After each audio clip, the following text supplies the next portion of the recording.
Një aratisje kinematografike nga burgu. Grabitësi me iniciale TT është aratisur nga një burg i sigurisë së lartë në Milano. Sindikatat ankohen se mbi popullimit dhe mungesa e stafit janë bërë të papërballueshme. Qytetasit TT nga Shqipëria i burgosur në krahun e sigurisë së lartë të burgut të operas në Milano u aratis për herë të katërt.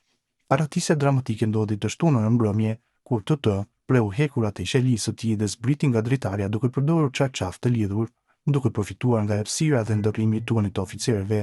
41 vjeçari supozohej të ishte pas hekurave deri në tetor 2048 për një sër krimesh përfshirë grabitje.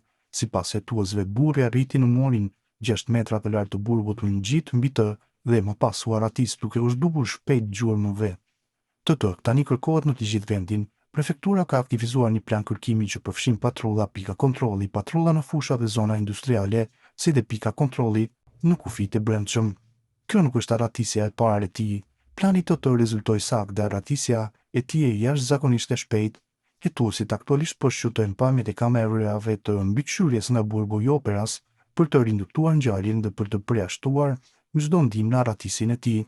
Megjithatë, kjo nuk është hera e parë e aratisjes së tij. Dosja e tij përfshin 3 aratisje të tjera të suksesshme dhe sensacionale, madje edhe nga burgu i sigurisë maksimale. Aratisja e tij e parë ishte në vitin 2009 nga burgu i Ternit. Aratisja e fundit dhe më spektakolare ndodhi në shkurtin e vitit 2013, kur ai dhe një bashkëdhetar arritën të aratiseshin nga burgu i Parmës, ku mbahej në krahun e sigurisë maksimale.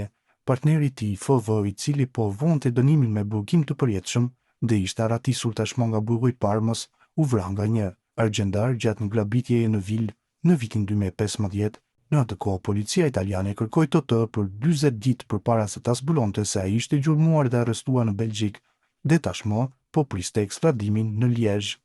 Edhe atje i burgosuri shqiptar arriti të anashkalonte sistemet e sigurisë dhe të aratisej. Sipas raportimeve, ka pasur më shumë se 100 aratisi nga burgjet çdo vit në Itali që nga viti 2023. Një nga shkaqet kryesore është mbi popullimi i burgjeve. Sipas shoqatës Antigone, burgjet italiane ishin të mbipopulluara me një mesatare prej 133% në vitin 2025, me më shumë se 62.000 të burgosur për afërsisht 51.000 vende të rrethëta.